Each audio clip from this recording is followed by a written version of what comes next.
Buenos días. Pues ahora sí es un poquito tarde, pero no vamos a presentar nada. Vamos a dedicar todo el tiempo a preguntas. Los 6, pero necesitamos 6 mujeres después.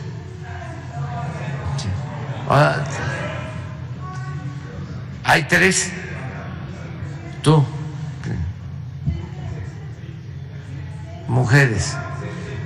Ustedes 3 y ustedes 2. A ver si nos alcanza. Vámonos. Adelante. Presidente, buenos días. Eric Vilchis, de Diario Basta, en conjunto con Tabascoy, Campeche y Quintana Roo, de Grupo Cantón. Bien, mi pregunta es la siguiente. Saber cómo toma la llegada de Guadalupe Taide Zavala, que fue elegida consejera presidente, luego de que se diera a conocer durante la madrugada que llega al mando. Luego de que usted comentó en días pasados que el método de la tómbola era uno de los métodos donde había más transparencia, y saber respecto del mensaje de Lorenzo Córdoba, en donde comenta que se cumplió la misión. Si nos puede comentar un poco respecto a qué misión se refería, cómo quedó el INE y la llegada de los nuevos consejeros también. Gracias. Bueno, yo celebro que ya se haya llevado a cabo esta elección de los 4 nuevos consejeros, que se haya hecho por sorteo, porque habían 20 candidatos, mujeres y hombres, y quedaron 4, y fue mediante insaculación. Entonces lo veo bien, y como lo dije la vez pasada, había que procurar que no se diera el mismo procedimiento, se cometiera el mismo error, el vicio de repartirse entre los partidos los cargos. Esta es una manera más democrática de elegir. En la antigua Grecia se usaba este método también, era parte de la democracia. Y los que se van, pues ya la gente va a juzgarlos como nos tiene que juzgar a todos. Ya mi opinión ustedes la conocen, no tiene caso seguir hablando de lo mismo. Siento que se mintió, se engañó a muchos ciudadanos con las reformas, se les dio información falsa de que se quería afectar la democracia, que el INE no se tocaba, que iba a desaparecer el INE, cuando lo que se buscaba y tiene que seguirse planteando es de que no se gaste tanto dinero del pueblo en la organización de las elecciones, que no haya tantos diputados, que no existan diputados plurinominales ni senadores plurinominales, que solo se integre el Congreso con diputados y senadores electos de manera directa, que no haya listas, porque ahora lo van a ver no me voy a equivocar de que todos los opositores nuestros que aspiran a ser candidatos a la presidencia, a lo que le tiran realmente es a una plurinominal. De los 50 o más que aspiran, llámese Santiago Krill o la señora Lili Telles o el de la Coparmex, ¿cómo se llama? Gustavo de Hoyos, o Sodi, que también ya se apuntó, o el que fue gobernador de Michoacán, Silvano Aureoles. Bueno, todos esos, todos, habría hasta que poner la lista, realmente lo que buscan es ser diputados o senadores plurinominales, o los que ya son senadores, porque en el tiempo que ellos dominaban, los conservadores, reformaron la Constitución para permitir la reelección. Entonces, ya los que están, Álvarez y Casa, Madero y todos esos, van a buscar reelegirse o pasar de de senador a de diputado. Por eso no querían la reforma constitucional en lo electoral. Y lo otro, los billullos, el dinero, tanto para los partidos como para la élite dorada del INE, del Tribunal Electoral, que como hemos visto ganan sueldos elevadísimos, más que el presidente. Ahora que se van los consejeros, ya hablamos que se llevan 10 millones cada uno,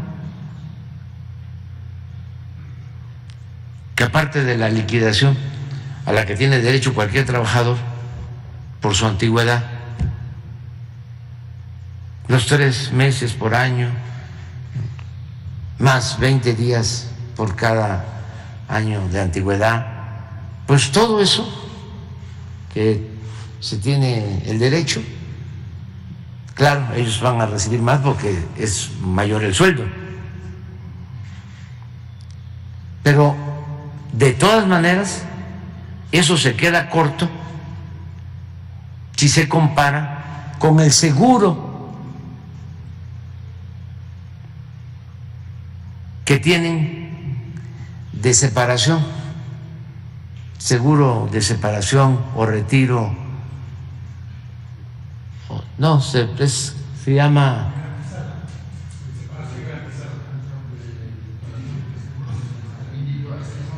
seguro individual, de separación individual. Eso está prohibido por la ley de austeridad, pero ellos se ampararon, el mismo Poder Judicial, porque también los del Poder Judicial están igual. Los del Poder Judicial tienen un guardadito sin que informen de más de 20,000 millones de pesos de fideicomiso.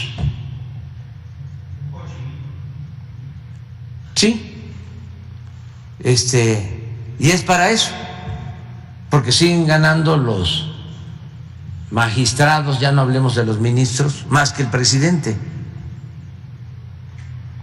y tienen prestaciones de todo tipo, ayudantes, bueno, tenían hasta para alimentación, para gastos de todo tipo. Entonces ese es el fondo, ¿no?, del asunto. Entonces ya se va a llevar a cabo este cambio y hoy hay que seguir insistiendo en que se terminen esos privilegios, ¿no? Bien, por otra parte, presidente. Lo otro que quiero también comentar es de que cuando, nada más una cosa porque ya me estoy contradiciendo, dije que no iba a hablar del tema, pero bien, mi segunda es pregunta. Que hay un asunto muy interesante. Cuando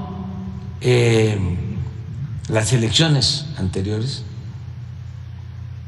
le dieron registro y estaba el que se va de presidente para que participara como candidato el que fue gobernador de Nuevo León. ¿Se acuerdan que fue candidato a la presidencia? ¿Sí? Bueno, el presidente sabía de que no reunía los requisitos,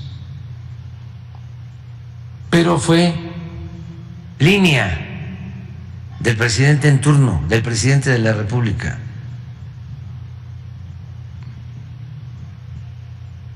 A sabiendas de que no se reunían los requisitos.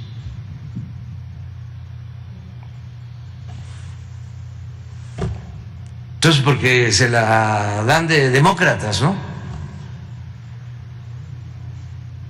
Nada más por mencionar algo, porque de eso no se ha hablado mucho.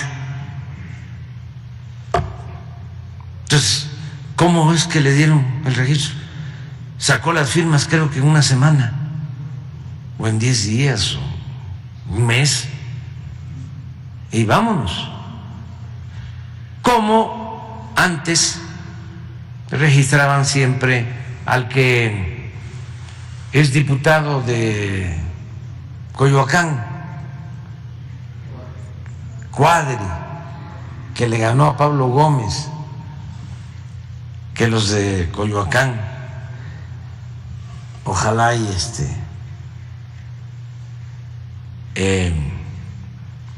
analicen lo que hicieron, porque es de sabio cambiar de opinión. Imagínense Coyoacán, donde vive mucha gente progresista. Para empezar, muchos migrantes de Oaxaca, de Hidalgo, de Guerrero, el Pedregal de Santo Domingo, Copilco, todo eso. Y también intelectuales, académicos de gran nivel. Entonces votan por Cuadri,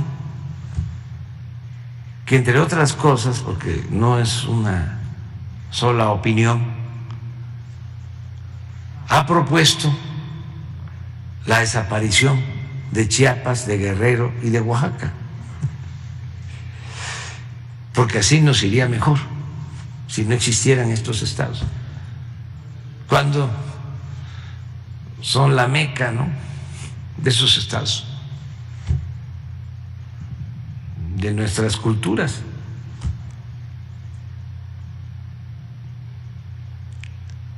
El pueblo de Oaxaca es de los pueblos con más cultura en el mundo. Pero bueno, ese señor Sodi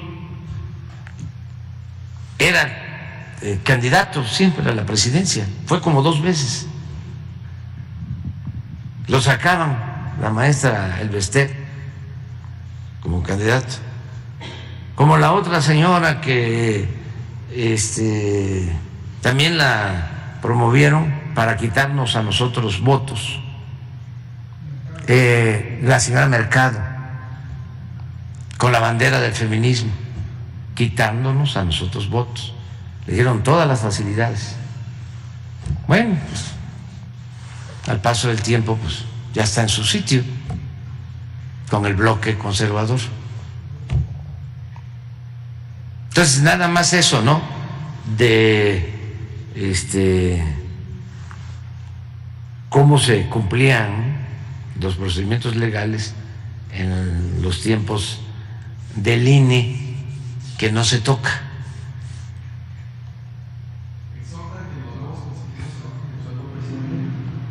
Sí, ojalá, y todos. Y que haya una reforma en el Poder Judicial y también los organismos autónomos que no estén violando la Constitución, porque es muy claro el artículo 127. ¿Por qué no lo pones? ¿Cómo van a recurrir a argucias legaloides para pisotear la Constitución? ¿Qué interpretación puede ser válida de un juez, de un magistrado, de un ministro? Algo que a todas luces es violatorio de la Constitución. Además es un asunto de principios. La política es un imperativo ético. ¿Cómo es que de manera leguleya voy a justificar ganar más de lo que está establecido en la Constitución?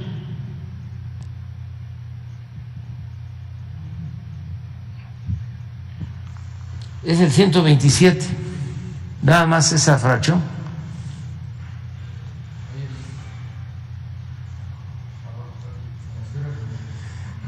Sí.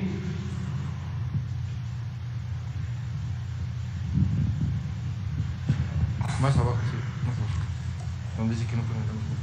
Más abajo. Sí, ahí está. Aquí. Ningún servidor público podrá recibir remuneración en términos de la fracción anterior por el desempeño de su función, empleo, cargo o comisión mayor a la establecida para el presidente de la República en el presupuesto correspondiente. ¿Y ganan más que yo? Entonces, ¿esto qué? ¿Es letra muerta? ¿No están obligados los servidores públicos a cumplir la Constitución?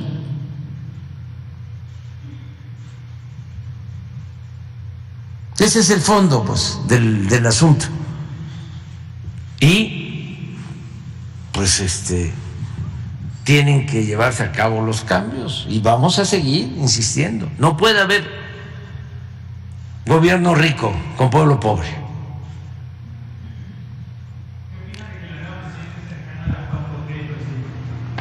Pues ya lo que dice el Reforma, tu periódico, o sea, pues que no les gusta a los conservadores nada que se proponga de parte nuestra le gusta a los conservadores, y el Reforma es un boletín, un pasquín del conservadurismo. A mí sí me parece muy bien. Es que lo que no les gusta a ustedes, a mí sí me gusta. Porque es una mujer experimentada. Vean su trayectoria. No puedes poner ahí quién es la señora Tadei, la joven Tadei. No la conozco, conozco a su familia, eso sí. Y sí, son gentes progresistas y demócratas y gente honesta. Nada que ver con el conservadurismo que defiende Reforma, porque los conservadores que defienden ustedes son muy hipócritas y muy corruptos. No, porque tiene profesionalismo, es honesta, incapaz de actuar como el presidente que está saliendo. Es una mujer íntegra, pero además fue examinada por una comisión del Congreso y, por si fuese poco, es producto de un sorteo. Entonces es lo más transparente que puede haber. Eso nunca va a ser aceptado por ustedes, pero pues ya en el plan que están, de que no les gusta nada, ya para no fallar en mi estrategia, me doy cuenta qué cosa es lo que ustedes opinan y ya sé que si actúo en sentido opuesto, le atino. Porque ustedes son, si la ensarta el presidente, pierde. Y si no le ensarta, perdió. Entonces son muy obvios. Y además está muy bien. Porque antes hacían lo mismo, pero simulaban de que eran independientes de la sociedad civil, que no tenían partido, que eran muy profesionales, cuando en realidad pues no son más que conservadores rancios al servicio de una oligarquía corrupta. Así surgió el Reforma. Surgió con el apoyo de Carlos Salinas de Gortari. Tomado por Moreno.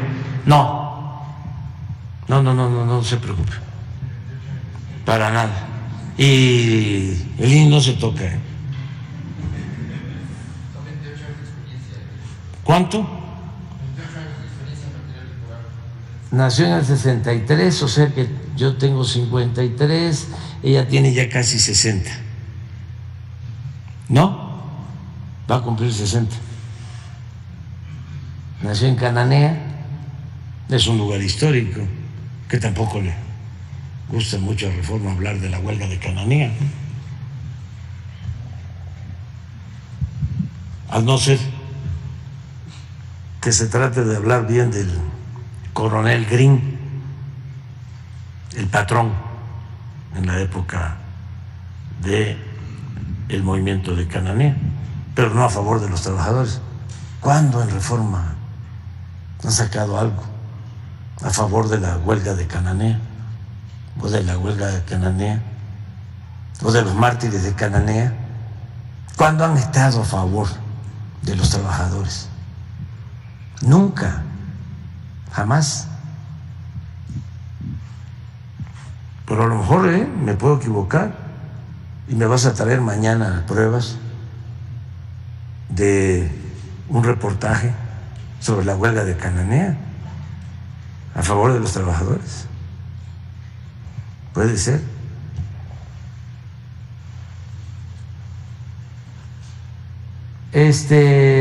La recién nombrada, a mí no me corresponde esto, pero pues ya me estás preguntando. Consejera presidenta del INE fue también la comisionada presidenta del Instituto Sonorense de Transparencia, Acceso a la Información Pública y Protección de Datos Personales. Además, según la página del Instituto Sonorense de Transparencia, Tadei Zavala cuenta con una carrera de 28 años en materia electoral. Eso tenía, cuando lo nombraron el que se va, Lorenzo Córdoba, tenía 28 años de experiencia cuando lo nombraron, era comentarista del programa de Carmen Aristegui.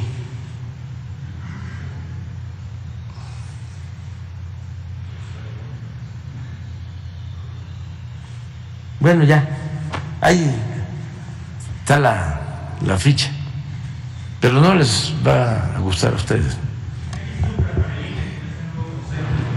Pues que mejore un poco. Lo más importante de todo es que hay más conciencia ciudadana. Ya no hay ciudadanos imaginarios en México, son ciudadanos de verdad. Y el motor del cambio es el pueblo,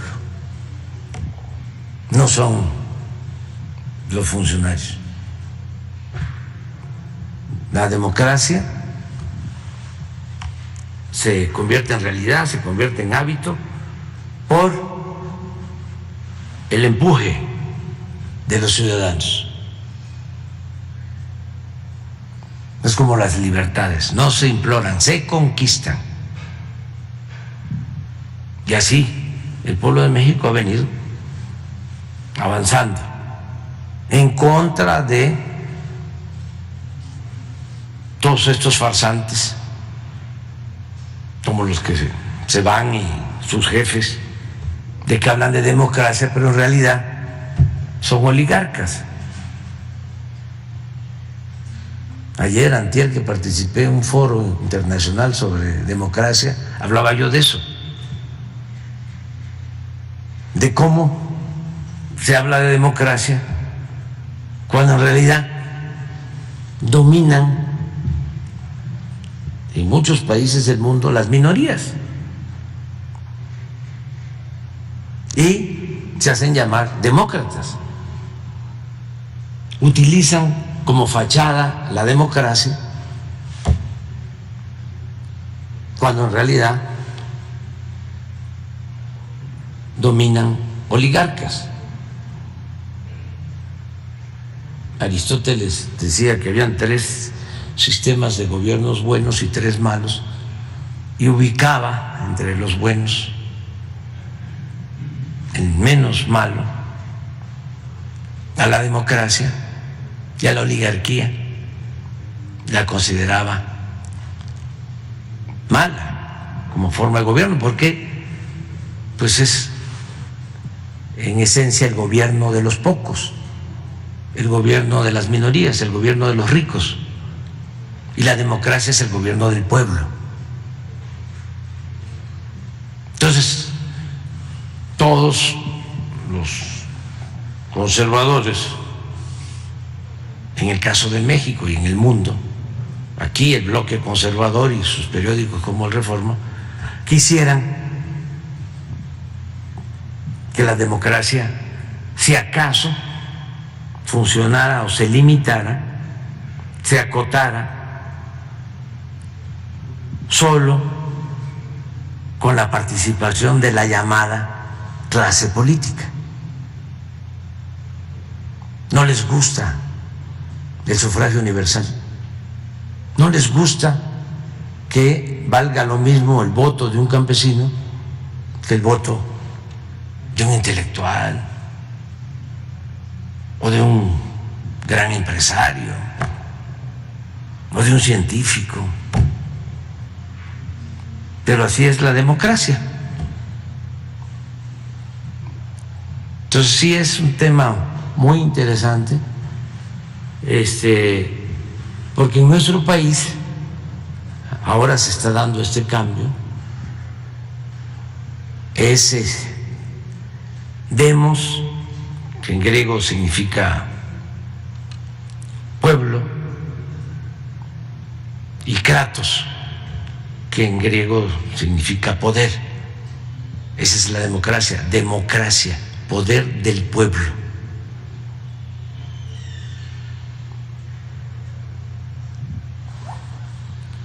Entonces esto va a ayudar, pero lo más importante de todo es que siga avanzando la conciencia democrática en el pueblo y que la democracia sea un sistema político y una forma de vida, y que no solo se limite la democracia a las elecciones, que haya democracia participativa, no solo representativa, sino que se le esté consultando a la gente, porque el pueblo es el que manda. Por eso la revocación del mandato es muy importante. En democracia representativa se elige al presidente, pero si el presidente no está a la altura de las circunstancias, traiciona al pueblo, pues quien manda, el soberano, el pueblo, pueda cambiarlo, quitarlo, porque el pueblo pone, el pueblo quita, y de acuerdo a nuestra Constitución, el pueblo tiene en todo momento el derecho de cambiar la forma de su gobierno. El pueblo es soberano, artículo 39 de la Constitución.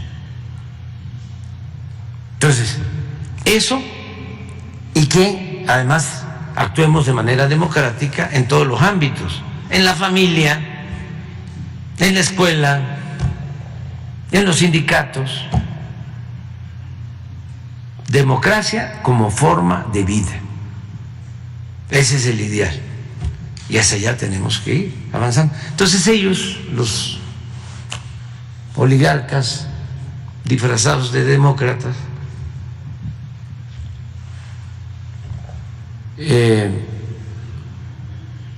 pues buscan engañar, simulando. ¿Qué demócrata puede ser? Fíjense, si la democracia es el poder del pueblo, ¿qué demócrata puede ser? Una gente que viola la Constitución y que gana 300,000 pesos mensuales en un país donde el promedio de lo que gana un trabajador son 15,000 pesos mensuales.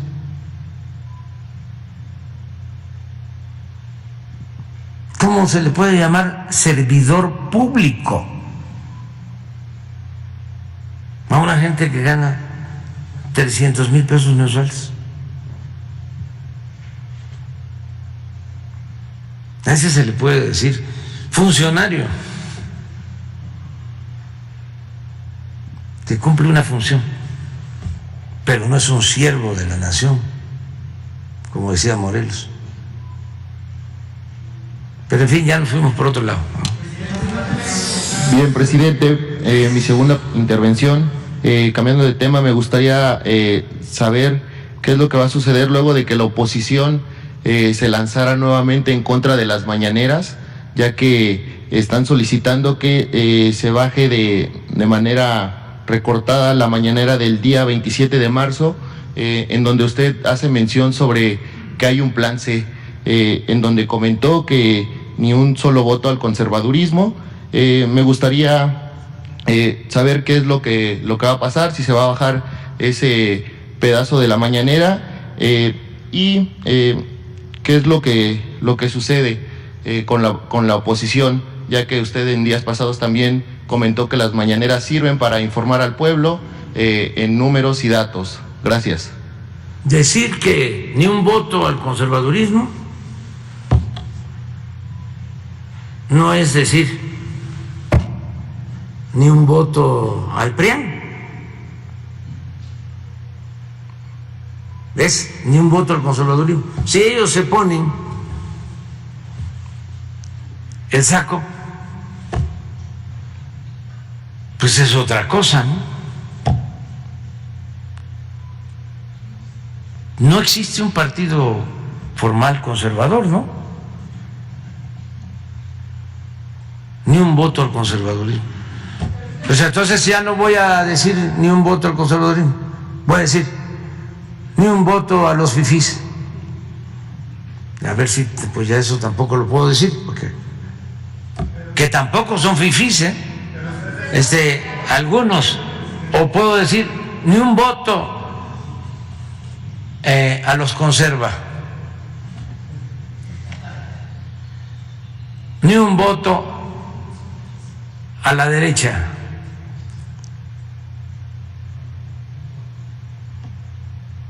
Ni un voto a los corruptos, pues ya, ni modo que me van a castigar por eso. Es más, así va a ser mejor. Ya, ni un voto a los corruptos. Está mejor, ¿no? Ya, y hacemos caso. Ya no vuelvo a decir ni un voto a los conservadores. ¿Les parece? Ni un voto a los corruptos. Porque puede decir ni un voto a las élites, ni un voto a los clasistas, ni un voto a los racistas. Pero está bien así, ni un voto a los corruptos. De cualquier manera está violando el principio de equidad. Usted no debería de hablar de este tema. Sí. Pero entonces el presidente tiene que procurar que haya honestidad. Pero ¿les parece democrático? Ah, claro que sí. ¿Cómo voy yo a aplaudir y a quedarme callado ante la corrupción? ¿No se supone que es el pueblo quien decide? Sí, el pueblo, con toda la información disponible. Y el presidente tiene derecho a luchar hasta desterrar la corrupción del país, que es el principal problema de México. Entonces, yo digo no a los corruptos, ni un voto a los corruptos. ¿Hay pruebas o no hay pruebas? Perdón, un presidente debe de procurar información sobre políticas públicas. Ah, esas son políticas públicas, esas son. O sea, el principal problema de México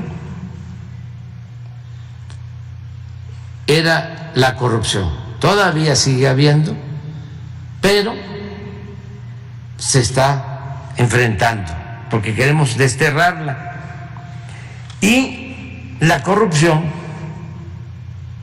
creció más que nunca en el periodo neoliberal, cuando dominaban los de la oposición. ¿Sí? Entonces, yo no quiero que regrese la corrupción.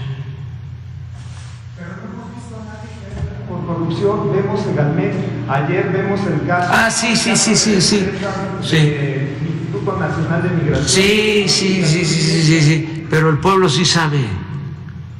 Usted nunca lo ha visto, ni lo va a ver. Es decir, no, usted no lo ha visto. Usted nunca vio cómo saquearon al país durante el gobierno de Salinas. Y se le dio voz a usted, que fue una voz crítica. ¿En dónde es? Rafael Ramírez, El Sol de México. Ah, no. No, ustedes eran parte de la corrupción. O sea, hablando en plata. No, Sol de México, no. Por favor. ¿Cómo? Un salón en su periódico que se llama, me dice Jesús, que me está soplando aquí, que se llama Peña Nieto. Bueno, no lo conoce usted. Mostrar como cuando se le pide información y no la da. Bueno, pero ya, nada más decir, si el INE nos dice que no se puede decir ni un voto a los corruptos, ya vemos qué hacemos.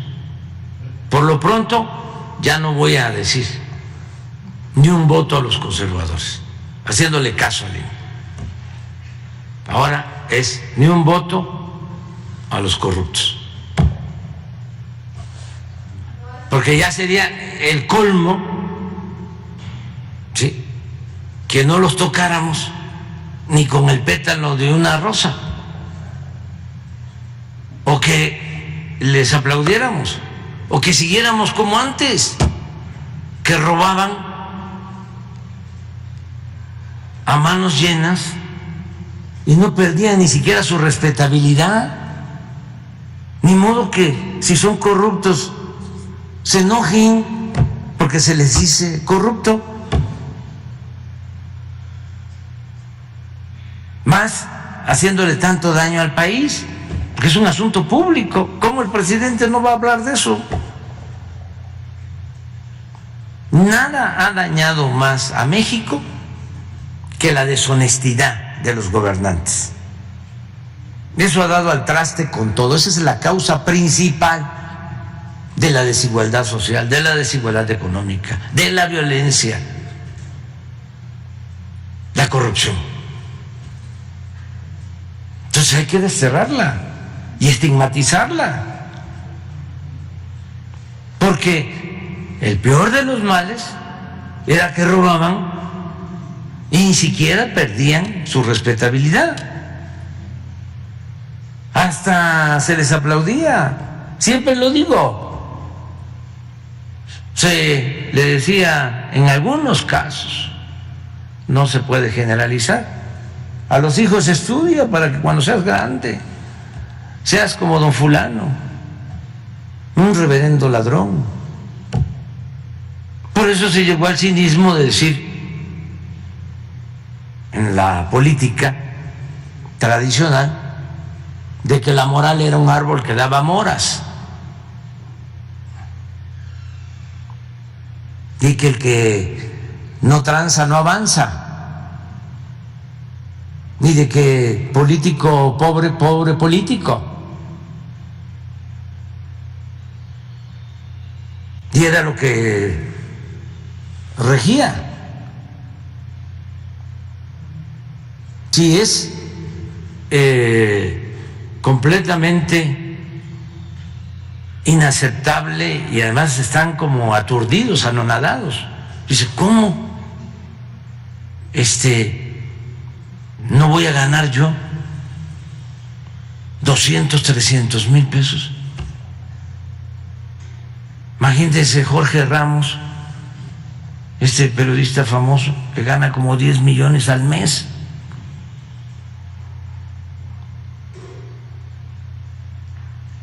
¿Cómo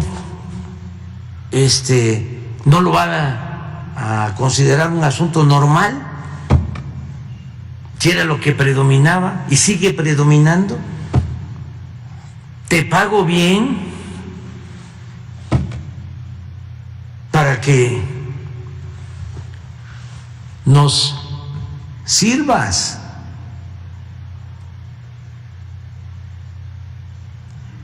Te pago bien para que seas vasallo. ¿Y cuál es la obligación del vasallo? Obedecer y callar. Entonces por eso valoré de Mola 3 millones y departamentos de lujo en la Ciudad de México y en el extranjero. Y al final es una asociación delictuosa, una red de componendas y de complicidades. Decía Tolstoy, un gobierno que no procura la justicia no es más que una banda de malhechores. Así estábamos. Pero bueno, vamos a seguir. ¿Qué? ¿Ya terminaste? A ver, adelante. Señor presidente. ¿Cómo? Sí, hacemos caso. Hacemos caso. Esta no, la anterior sí, esta hasta que nos digan, a ver si no puedo decir no, ni un voto a los corruptos. Señor presidente, buenos días. Felipe Prado, de Comunicante Tijuana. Señor, hemos visto que, como usted bien lo comenta, en el tema de bienestar, este importante programa que hoy en día nos consta que pues está erradicando la pobreza extrema, le quiero preguntar a usted, por citar el ejemplo de Baja California, Tijuana, mi ciudad, donde hemos visto que, bueno, por lo menos ya entra un recurso económico a un hogar donde hay una persona de tercera edad, donde hay un joven, una madre soltera, en fin, de este tipo de programas que llevan a cabo y que también los gobiernos locales, como es de Rosarito, la alcaldesa Araceli Brown, la alcaldesa de Tijuana, Monserrat Caballero, el delegado Luis Uribe, trabajando de la mano para poder lograr que esos programas lleguen directamente a quien lo necesita. ¿Cómo poder lograr convencer al pueblo ante estas mentes malintencionadas, líneas de información que confunden a la ciudadanía y que hoy en día están confundidos y están comentando que estos programas no están llegando o no son de beneficio cuando sabemos que se está erradicando la pobreza extrema? ¿Cómo poder contestarle a estos malintencionados que quieren opacar esta buena voluntad de este gobierno que usted preside? Y pues yo siento que el pueblo está muy consciente. Es que cambió ya la realidad. Y eso es lo que no aceptan, y ese es el fallo o el error principal de nuestros opositores. Yo ni debería de darles consejos, pero ellos no quieren entender que hay una nueva realidad. Y no se puede poner vino nuevo en botellas viejas. Si ellos recogieran los sentimientos de la gente, si no fuesen tan elitistas, clasistas, comprenderían mejor lo que está sucediendo y tendrían más elementos para enfrentarnos. Pero pertenecen al llamado círculo rojo, a la élite, y por eso hay un menosprecio al pueblo y también se niegan a aceptar las acciones en beneficio del pueblo que lleva a cabo el gobierno. Además, no está en su estructura mental conservadora, porque ellos no son partidarios de que se ayude a la gente.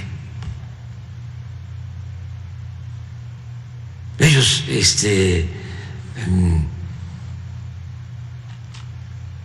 han sostenido por generaciones de que el pueblo es flojo y que por eso no sale adelante, o que la pobreza es porque el pueblo no trabaja, o que la pobreza es producto de la mala fortuna, así se decía antes. Hay quienes tienen buena fortuna y por eso siempre van a haber ricos y pobres, porque van a haber afortunados y va a haber quienes no van a tener esa posibilidad. Entonces, es esa mentalidad. Son partidarios de que no haya educación pública,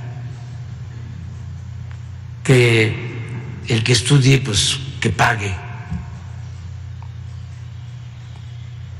Lo mismo, no les gusta que exista la salud pública, que el que se enferme pues pague. Últimamente empezaron a decir, durante el periodo neoliberal, salió un proverbio supuestamente asiático, según el cual no entregues un pez, enseña a pescar.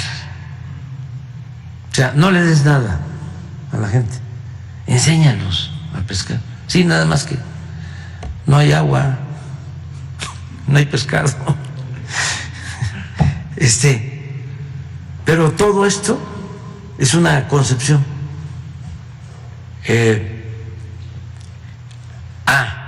Pero cuando se trata de apoyar a los de arriba,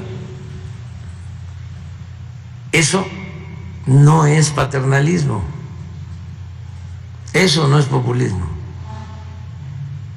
eso es fomento o rescate. El convertir las deudas privadas de unos cuantos en deuda pública, eso se debe de hacer. Eso está justificado.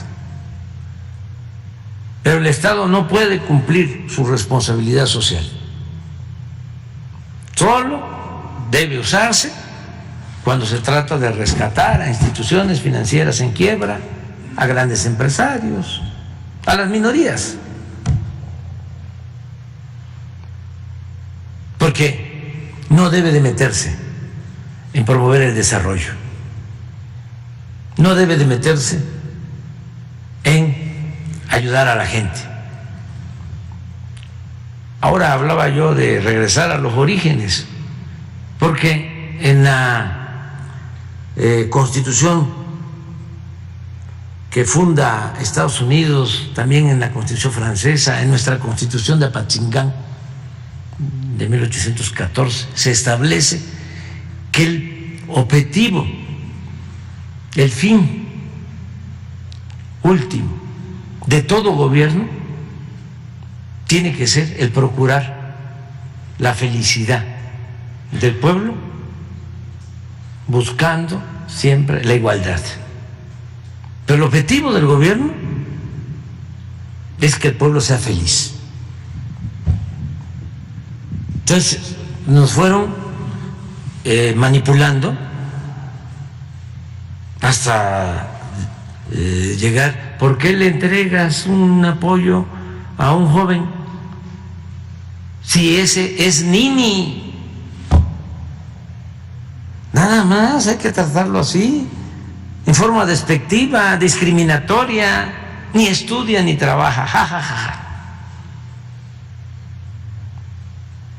Pero se le da un apoyo, se le da un trabajo para que se forme, para que trabaje como aprendiz.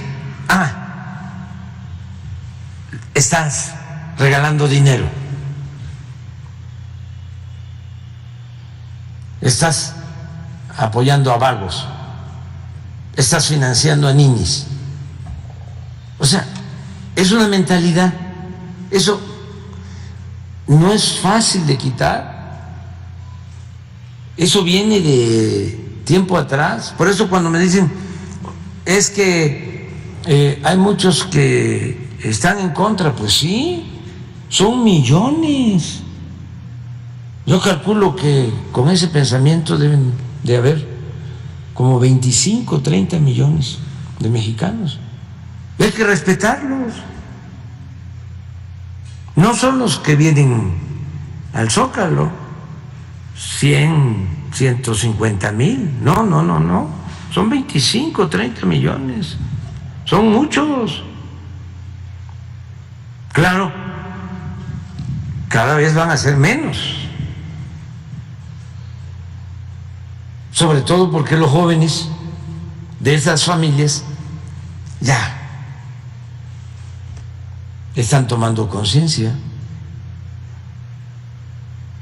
y hay este movimiento de transformación que es muy importante. Bueno, la polémica, cuando habían estos debates, nunca se debatían estas cosas. Ahora es muy interesante todo lo que está sucediendo. Estamos viviendo tiempos interesantes.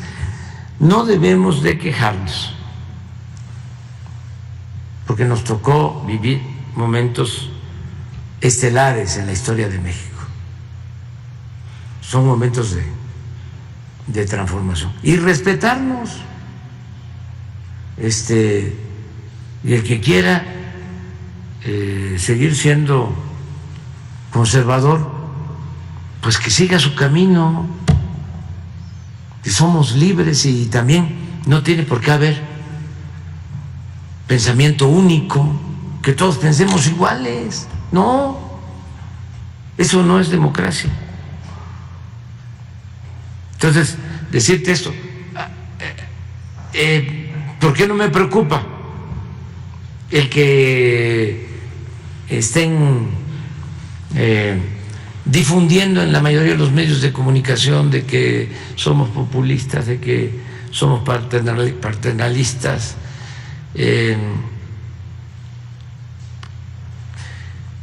Porque la gente está sintiendo otra cosa. Es muy sencillo. Antes no le daban al pueblo porque se lo robaban. Se robaban la mayor parte del presupuesto. Era para la élite, para los de arriba, que vivían colmados de atenciones, de privilegios. Ahora no permitimos la corrupción, hacemos un gobierno austero y el presupuesto lo dirigimos a la gente más necesitada o vulnerable. Es una distribución justa del ingreso, del presupuesto. Lo ideal sería una distribución justa de la riqueza. Pero pues eso implica un cambio más profundo todavía. Pero el que podamos, cuando menos, distribuir con justicia el presupuesto. Porque ¿qué cosa era lo que sucedía? Concentraban la riqueza en unas cuantas manos. Se quedaban con todos los bienes de la nación. Y encima de eso, se robaban también el presupuesto. Como dicen los abogados, aceptando sin conceder que se quedaran con los bienes, con la llamada privatización, el convertir lo público en privado, que fue lo que hicieron las empresas, los bancos, las minas, los ferrocarriles, todo lo que trasladaron a particulares. Pero que cuando menos el presupuesto se lo entregaran a la gente. Pero no, también se robaban el presupuesto.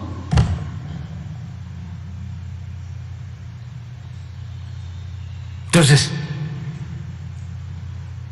no tienen llenadera.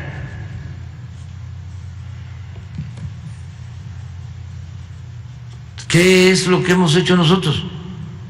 Pues, en el caso del presupuesto, decir, a ver, vamos a entregarlo a quien más lo necesita, o vamos a procurar que no se afecte la economía popular, que no aumente el precio de las gasolinas, que no aumente el precio de la luz, que no aumente el precio de los cilindros de gas, que aumente el salario. Eso es lo que hemos hecho. Entonces, eso les incomoda mucho, mucho.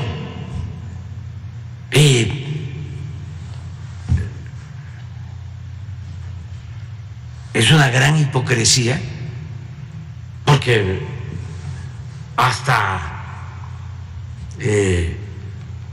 actúan como cristianos, y un buen cristiano pues es el que tiene que estar pensando en el prójimo. Un buen cristiano no puede ser egoísta, no puede ser individualista. ¿Para qué voy al templo? ¿Para qué voy a la iglesia? Y comulgo y confieso si le doy la espalda al que sufre.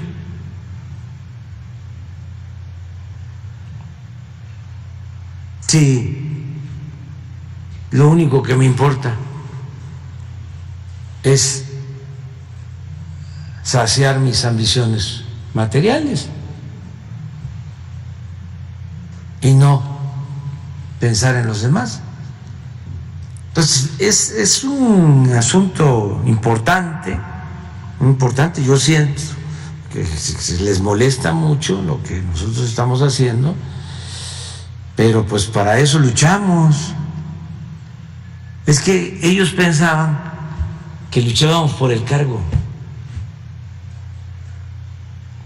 por el quítate tú porque quiero yo, y que iba a ser más de lo mismo. No, se inició una transformación y la vamos a continuar. Y afortunadamente vamos bien, porque la gente está respondiendo. Y en Baja California, bueno, es de los estados con más politización. Nada más recuerdo que en el 88, uno de los estados donde ganó el ingeniero Cuauhtémoc Cárdenas, ni con el fraude pudieron, fue Baja California. Y fíjense, en el norte, porque también se piensa equivocadamente que los que viven en el norte son más proestadounidenses. No. En el norte, allá en la frontera, hay un nacionalismo, ¿sí?, bien arraigado.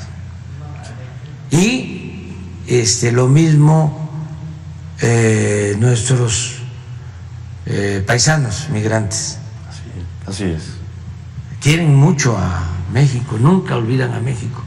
Y además yo creo que ese nacionalismo que hay en el norte tiene que ver pues con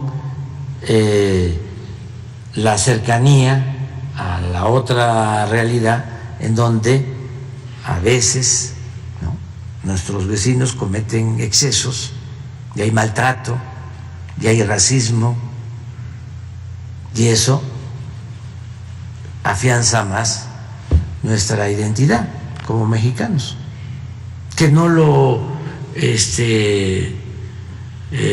padece una gente de la capital, pero el que está ya pegado a la frontera sí se da más cuenta. Muy bien. Hoy voy para allá, voy al norte. Muy bien. Le quería comentar la siguiente pregunta, si me lo permite, señor presidente. Bueno, como usted lo ha dicho, bueno, ya no son conservadores, son delincuentes o corruptos, perdón.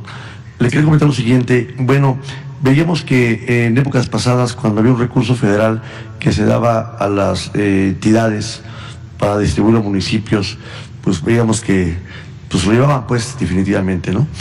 Hoy en día vemos que ha habido una muy buena labor por parte del gobierno federal para poder direccionar los recursos económicos a las federaciones y municipios.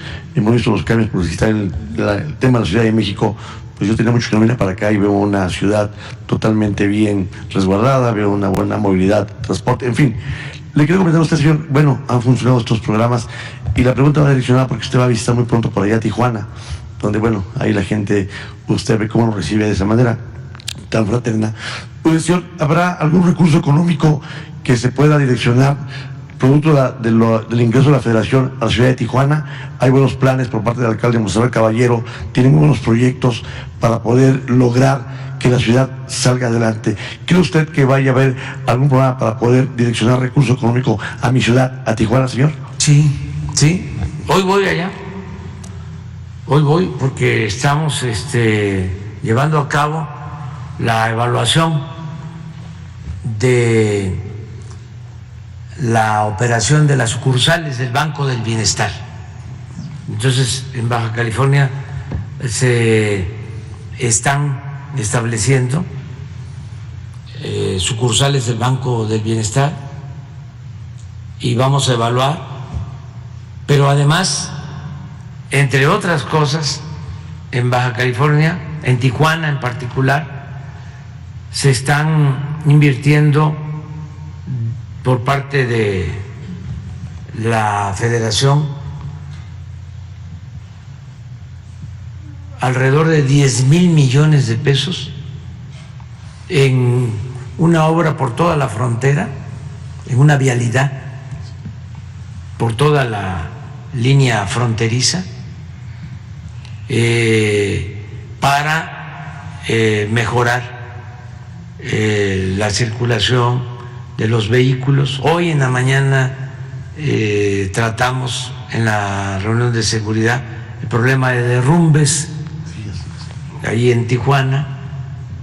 Protección Civil lo está atendiendo y hoy voy a ver a la gobernadora y la presidenta municipal de Tijuana está haciendo muy buen trabajo, la presidenta municipal de Rosarito también, claro, muy buen trabajo.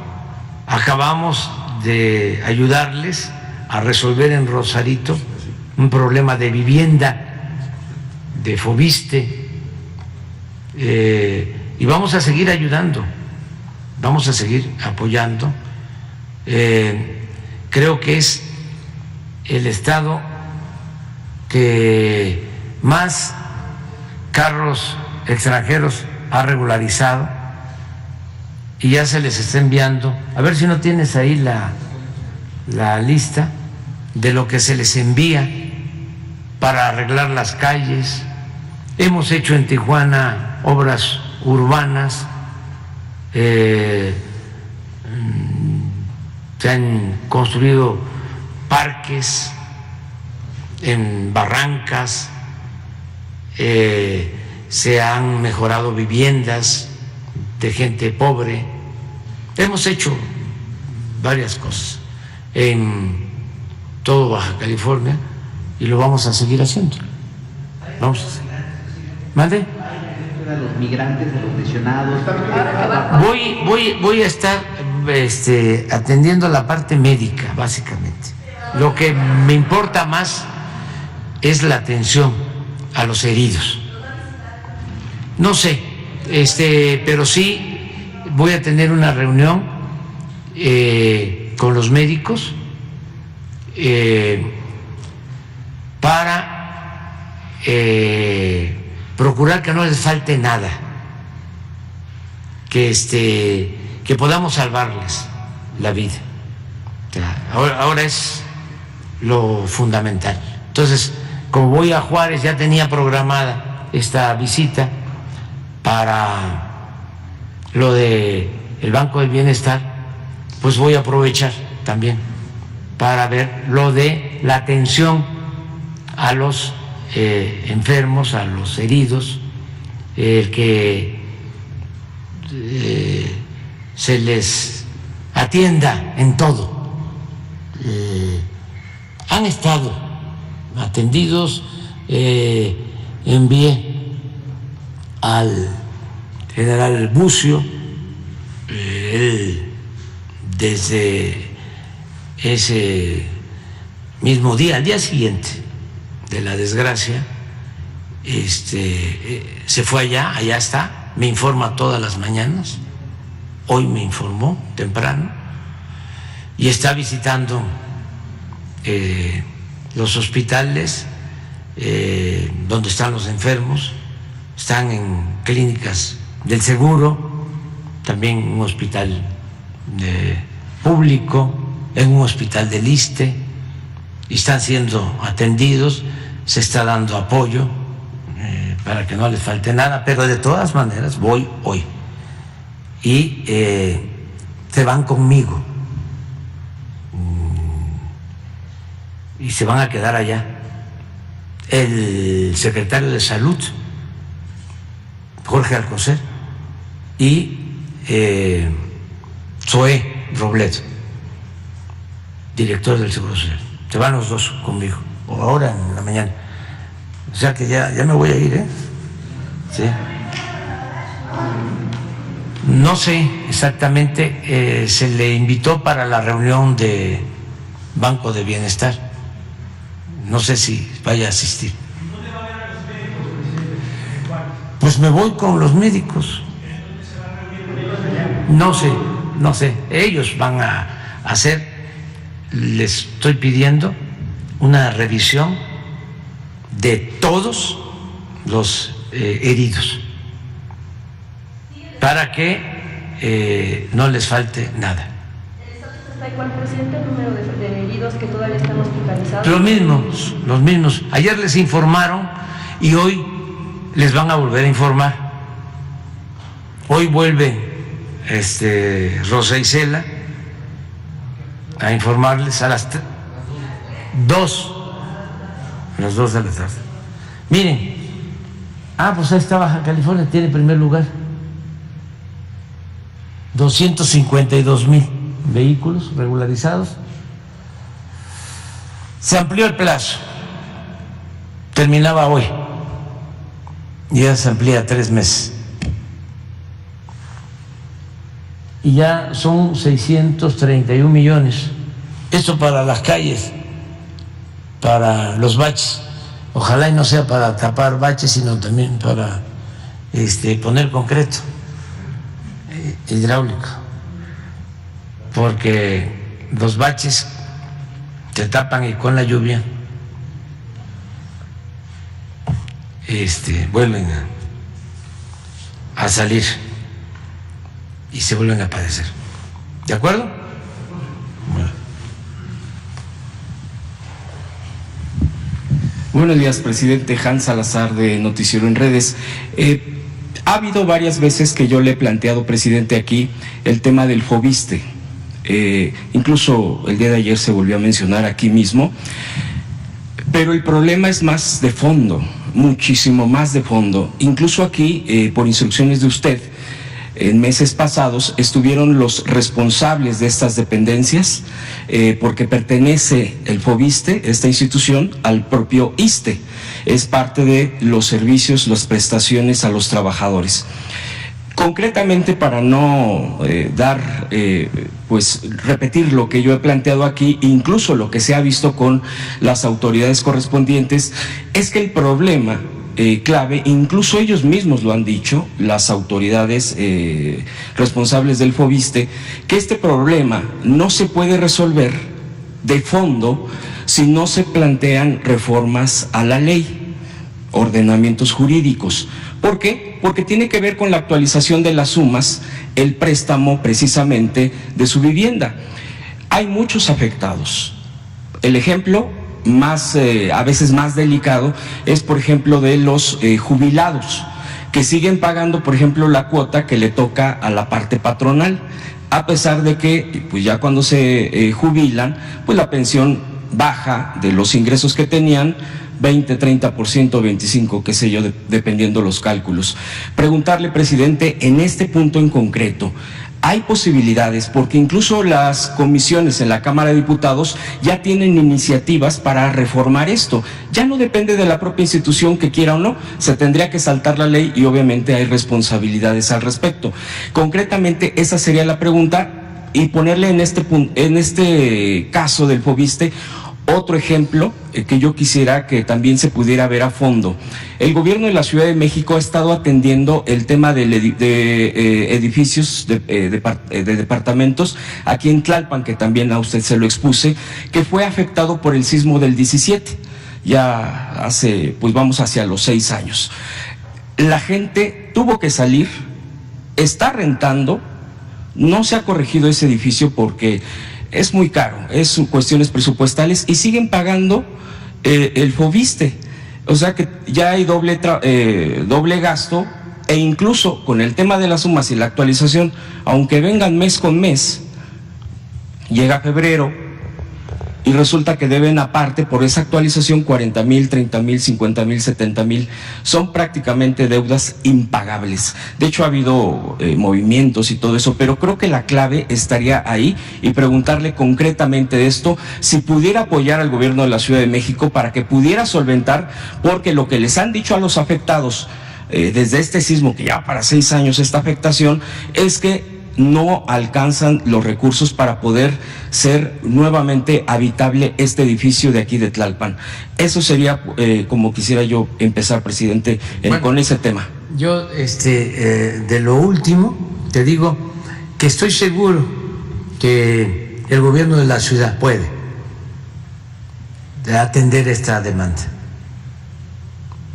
que nos están viendo algunos servidores públicos del gobierno de la ciudad, se van a enterar de lo que tú estás planteando, y en una de esas hasta hoy mismo, porque la jefa de gobierno tiene también conferencias, ¿no?, diarias. ¿A qué horas? A las 11. Le voy a pedir, con todo respeto, que dé respuesta a tu pregunta. A lo último, sobre lo del Foviste, ya se están llevando a cabo cambios.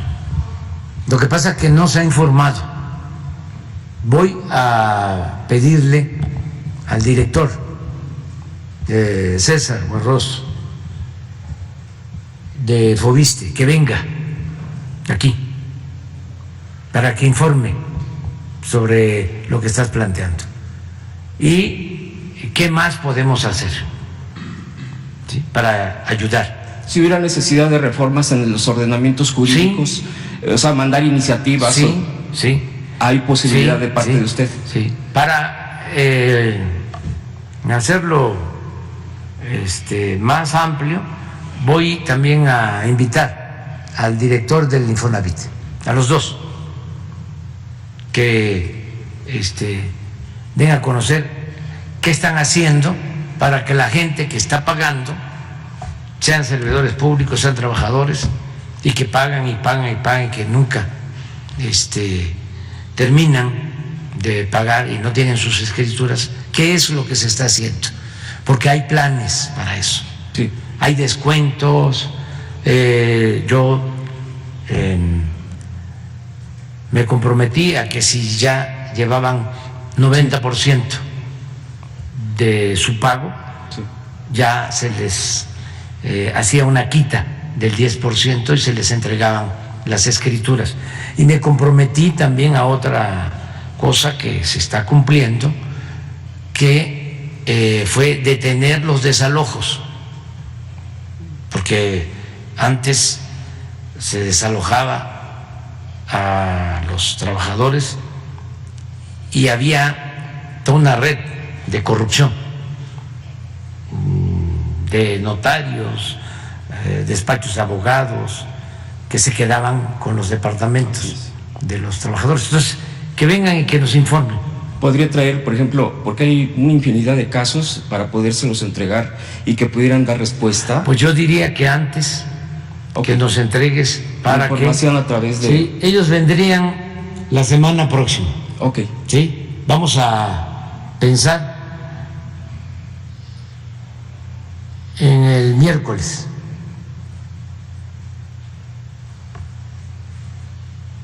¿Les parece? Sí, yo estaría presente para que estuviera. Pero y si antes, me permite. y te damos la palabra. Ok. El segundo punto, presidente, preguntarle, en el tema de salud, hay una nueva forma de atender a gente con lesiones medulares. Esto es un padecimiento de mucha gente en el país. En España el tratamiento se denomina NS1, es mucho más fondo de explicar, es una cuestión de salud que están pidiendo que o más bien están preguntando si en la Secretaría de Salud se estuviera considerando este tratamiento que ya se inició en España y que pudiera mejorar bastante sus condiciones de vida, ya que pues son lesiones que pues son de por vida, ya no hay mayor posibilidad de mejora, pero que con este tratamiento NS1 que se está llevando a cabo en España, preguntar si la Secretaría de Salud pudiera estar considerando este tratamiento. Y ahorita un último tema, presidente. Sí, si te parece, que nos respondan el martes. Si es que lo están considerando. Este martes no vamos a tener salud, ¿no? Hasta el próximo. Si pudieran responder. Sí. Y por último, presidente, preguntarle, en el tema migratorio, que bueno, pues ahorita está muy clara la situación, ya usted lo ha planteado aquí se ha definido. Ya en la tarde se ha estado respondiendo por parte de la secretaria de Seguridad, Rosa Isela Rodríguez, una diversidad de información, excepción de las cosas que tienen que ver con los procedimientos jurídicos o los procedimientos que está llevando a cabo por parte de la Fiscalía General de la República. En todos estos días, bueno, pues ha salido una información, no solamente de la conferencia, por ejemplo, en esta misma conferencia se habla de una empresa privada que se llama CAMSA, de quien tenía también un encargo en toda esta atención. Habría que definir más. De hecho, entiendo que eso es parte de las investigaciones, eso es parte de lo que se está indagando. Ya han salido incluso montos, a reducir montos de cantidades de cientos de millones de pesos. Aquí también la secretaria de Seguridad ha planteado que aquí se va a ver el tema de protección federal para poder tener las tareas al respecto. Este fue un tema que incluso yo semanas antes, le había preguntado aquí vino la secretaria Rosa Isela, preguntarle si en todo se está considerando, primero, en el Instituto de Migración o Nacional de Migración, una reinvención, una reestructura de fondo.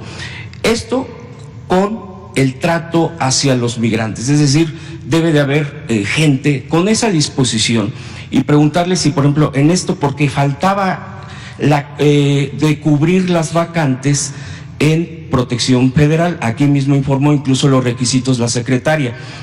¿No sería precisamente convocar a la gente misma que tenga esa disposición, esa sensibilidad para tratar este tipo de personas que vienen sufriendo de kilómetros y kilómetros de Centroamérica, de Sudamérica, de algún otro país, para que cambie y reforme por completo? Y preguntarle si se acabaría el tema de retenciones para modificarse, a eso me refiero con la pregunta sobre reinvención, como albergues, como un asunto de casa permítame decirlo, de protección, porque muchas veces hasta las autoridades locales no ven con simpatía si el empresario tal o cual, no, es que aquí están y no nos gusta que estén aquí enfrente. Hay gente que incluso es en ese sentido clasista, racista, xenófobo, etcétera. Es una cosa que traemos definitivamente en el país en muchos lados. La propia diputada Andrea Chávez el día de ayer, por ejemplo, expuso que hay convenios entre el gobierno de Chihuahua y el gobierno de Texas, es decir, en este intercambio entre fronteras, donde aporta prácticamente recursos el gobierno de Chihuahua a través de este documento que presentó en la Cámara de Diputados de $200 millones para ayudar a los migrantes. No, para detenerlos. Y ese es un recurso, entiendo, de acuerdo al documento presentado por la diputada, pues que también estaría criminalizando el gobierno de Chihuahua a los propios migrantes. Es decir, tendría que haber una reforma profunda para que no se destinen este tipo de recursos, y también la revisión de la seguridad privada en nuestro país, presidente, que creo que también ese es otro de los pendientes ahora que sale con esto. Y le agradezco las respuestas. Sí, Rosa Isela va a informarles sobre todo esto. Yo les digo algunas cosas. Primero, lo doloroso que ha sido este caso. O sea, para mucha gente, y lo confieso, me ha dolido mucho, me ha dañado. Yo he tenido momentos difíciles. El más difíciles fue lo de la explosión de Tlahuelilpan. Ese ha sido el acto más duro, el que más me ha afectado anímicamente. Y luego este me conmovió, me partió el alma. Y me ayuda a enfrentar este dolor, el que pues hemos venido haciendo mucho por los migrantes.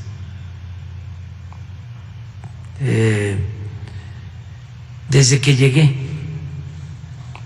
hay constancia de que he estado duro y dale, pidiéndole al gobierno de Estados Unidos que se atienda a los migrantes para que no se vean en la necesidad de abandonar sus pueblos, porque ya cuando salen de sus pueblos, que incluso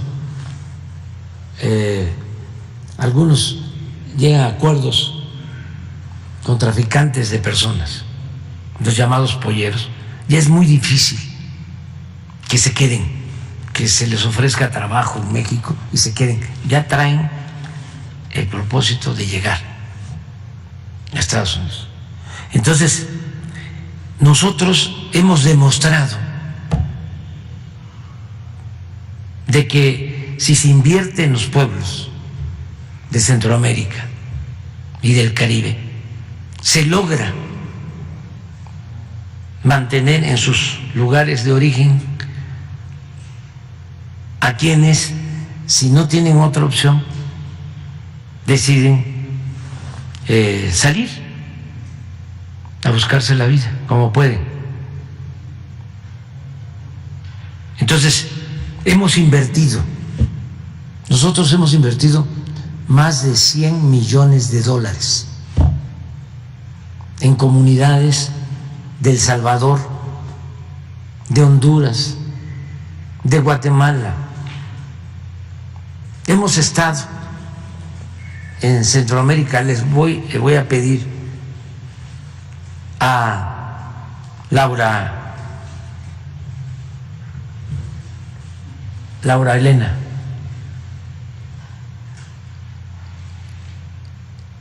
que es la encargada de este programa, que venga aquí y que les exponga lo que hemos hecho. Pero además hemos evaluado y sabemos que funciona. Entonces, lo que le hemos pedido al gobierno de Estados Unidos es, si nosotros estamos destinando 100 millones de dólares, pónganle ustedes, ayuden. Y no lo han hecho. Ni con el presidente Trump logramos este propósito, ni ahora con el presidente Biden.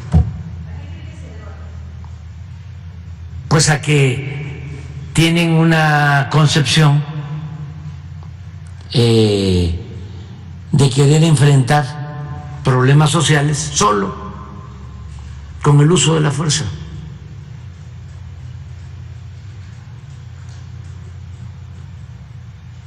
y no se atienden las causas. Entonces, eso por un lado. Y vamos a seguir insistiendo. También tengo que reconocer de que ahora con el presidente Biden se logró por primera vez que se entregaran visas temporales.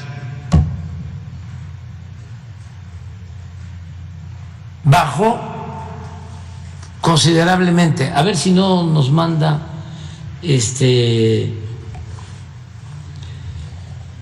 Marcelo Ebrard las cifras sobre migración, la gráfica, para que vean, tomaron una decisión buena de decir, el que quiera estar en Estados Unidos y es de Venezuela o es de Colombia, pueden hacer sus trámites, porque no había ninguna alternativa, solo echarse a andar y correr todos los riesgos. Entonces, tomaron una decisión buena.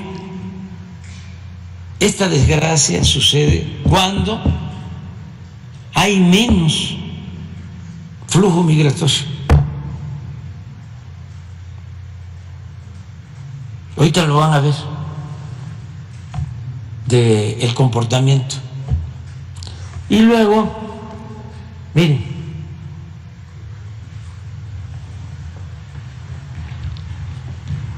ya la habíamos visto esta. Este es el total, 250,000 aproximados.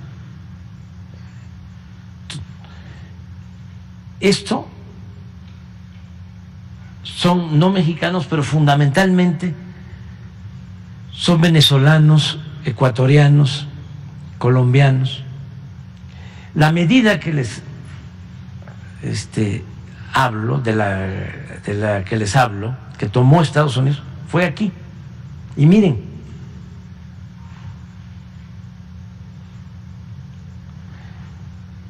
estos son los mexicanos. Igual.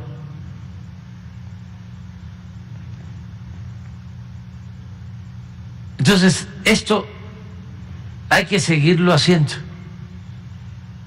para que los venezolanos, colombianos, ecuatorianos no tengan que pasar, atravesar, correr todos los guerreros en nuestro país, sino pueden hacer sus trámites desde sus países.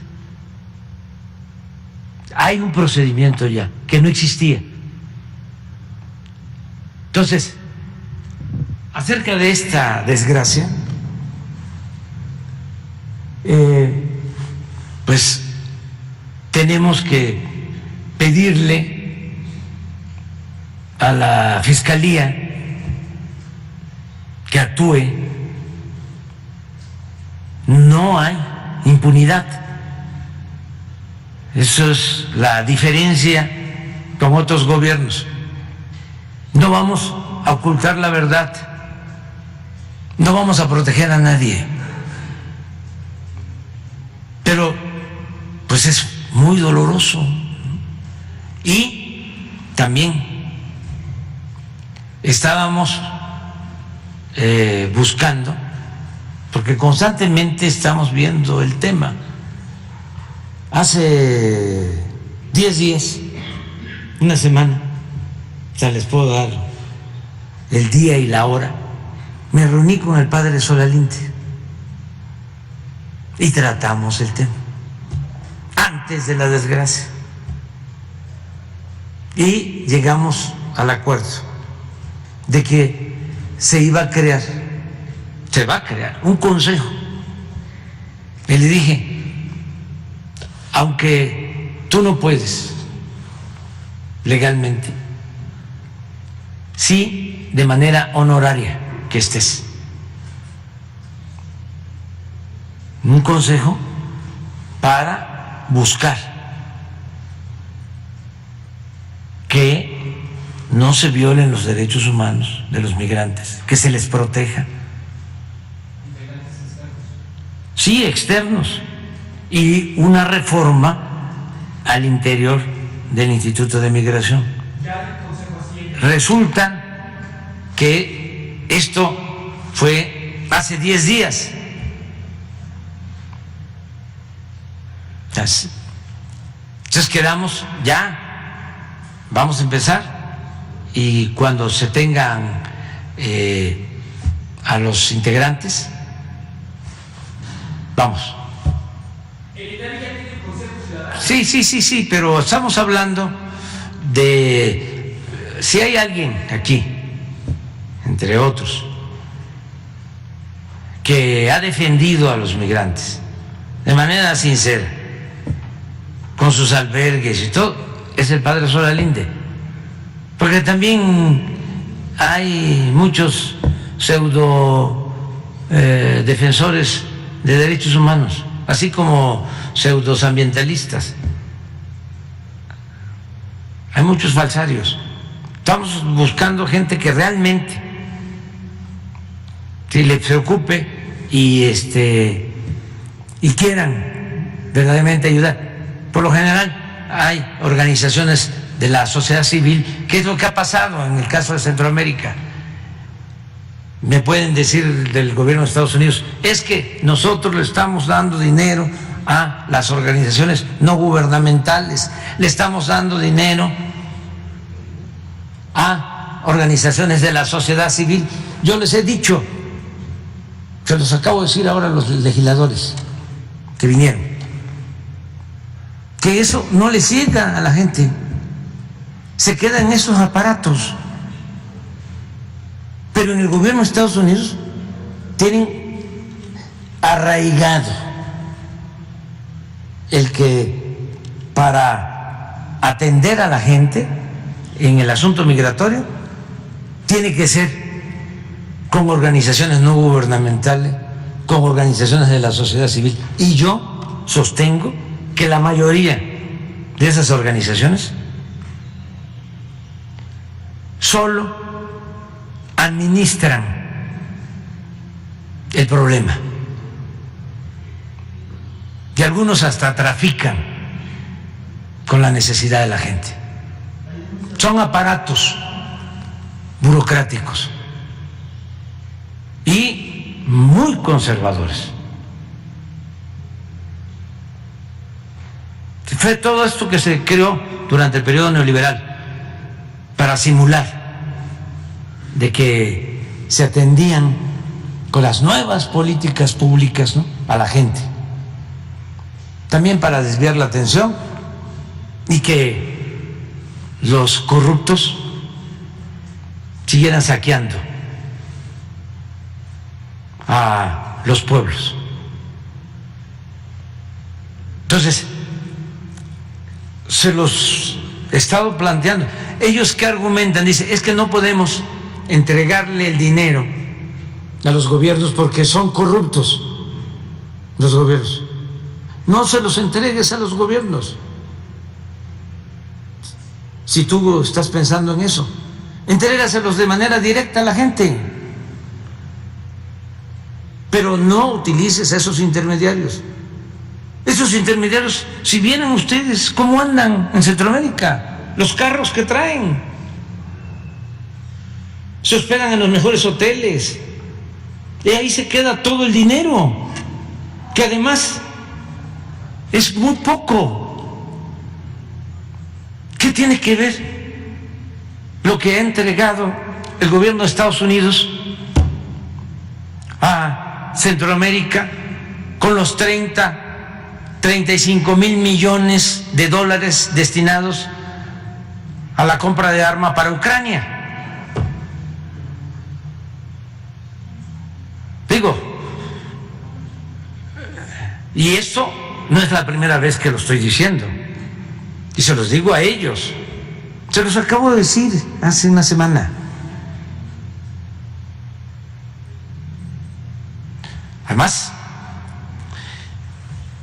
está mi discurso de la ONU, donde hablo del porqué de la migración,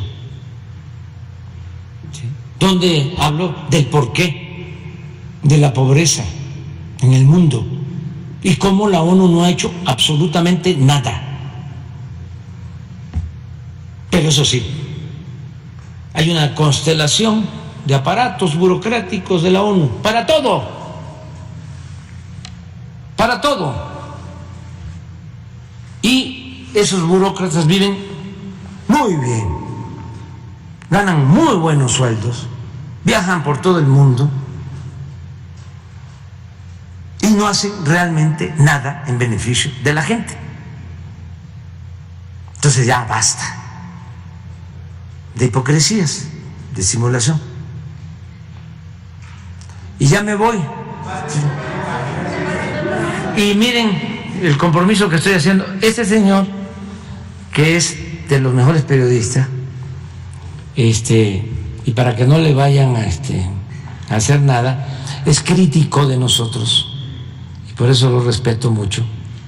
Este señor va a ser el primero que va a preguntar el lunes. Ya, uno, nada más, ya, porque es que si no, no llego. Sí. Pues estamos en eso. Lo que pasa es que nos agarró esta situación, o sea, pero estábamos precisamente en eso. Acababa yo de recibir también una llamada de la embajadora nuestra de Brasil, Laura Esquivel, quejándose del maltrato de quienes vienen de Brasil a México, el maltrato de algunos funcionarios de migración. O sea, estamos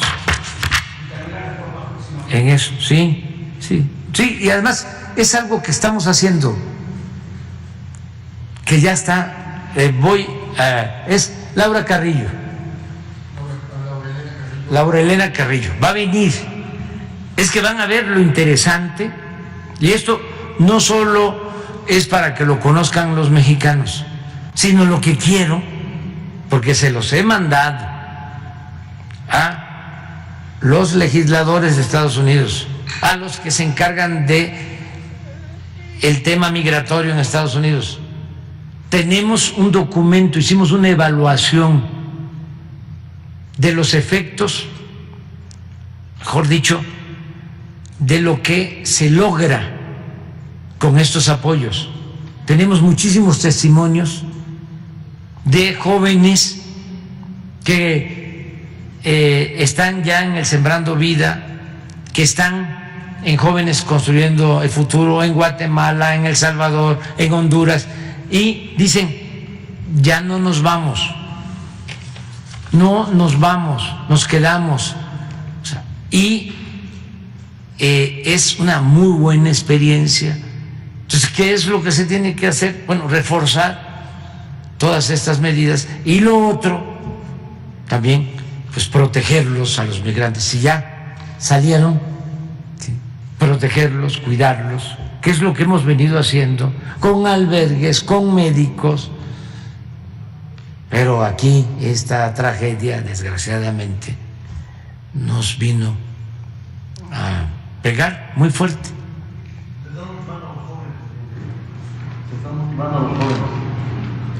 No, los jóvenes ahora están a la vanguardia. Hay relevo generacional. Saben que ahora que voy a lo de hablar con promotores y con servidores de la nación, que hablamos de lo que viene, ¿no?, hacia el futuro, 70% de los que trabajan con la gente son jóvenes, y la mayoría mujeres, pero jóvenes de 30 y menos edad.